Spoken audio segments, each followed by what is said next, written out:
আমি ভালোবাসি তোকে। ছি ছি, আমি তোমাকে বিয়ে করব। আমিও করবো তো তোমাকে, আমি বিয়ে করবো, কে কি বলে বলুক।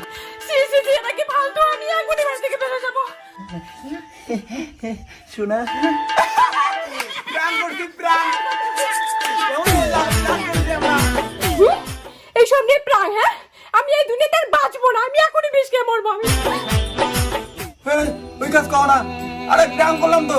এই অ্যাঞ্জেল, এই অ্যাঞ্জেল, এই দরজা হলো। কি হলো? আর প্রাণ করবো না, সরি। মরো না প্লিজ, এটুকু ছোট বলে তুমি এত মন বলতে না।